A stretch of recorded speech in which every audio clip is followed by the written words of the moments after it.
আসসালামু আলাইকুম বন্ধুরা, সবাই কেমন আছো? আজকে আমি তৈরি করব তিতাবিহীন করলা ভাজি। এখানে এই যে দেখুন, পাতলা পাতলা করে সুন্দর করে কেটে নিয়েছি। এবার এর মধ্যে দিয়ে দেব হাফ চা চামচ লবণ। এটা দিয়ে ভালো করে এভাবে কষলে একটু ধুয়ে নেব। দেখুন, লবণ দেওয়া কষলানে এই যে একটা তিতা পানি বের হয়েছে। এভাবে খুব ভালোভাবে সুন্দরভাবে একটু কষলে কষলে ধুয়ে নেব।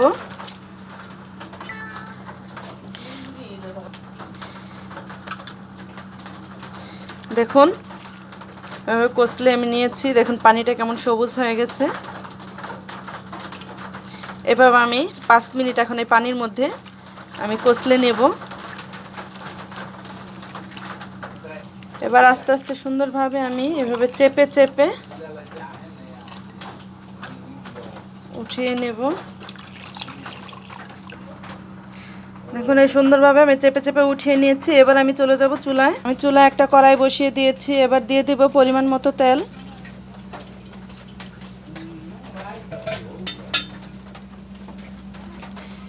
তেলের মধ্যে দিয়ে দেব 2-3টা শুকনা মরিচ।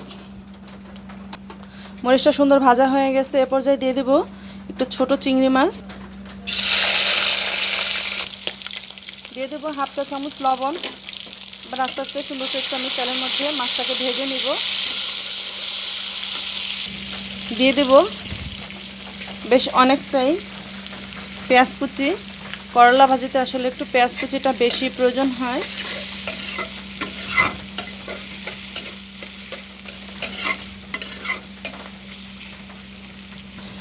এবার দিয়ে দেব চেরা কাঁচামরিচ। এ পর্যায়ে দিয়ে দেব করলাগুলো।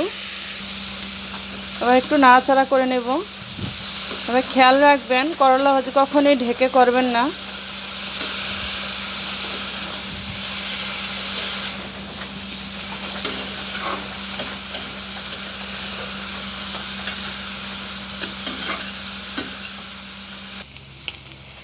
দেখুন, করলা ভাজিটা আমার হয়ে গেছে। এবার আমি এটাকে নামিয়ে নেব। আমার ভিডিওটা যদি ভালো লেগে থাকে অবশ্যই শেয়ার করবেন, কমেন্ট করবেন, লাইক করবেন। তো সবাই ভালো থাকবেন, সুস্থ থাকবেন। আল্লাহ হাফেজ।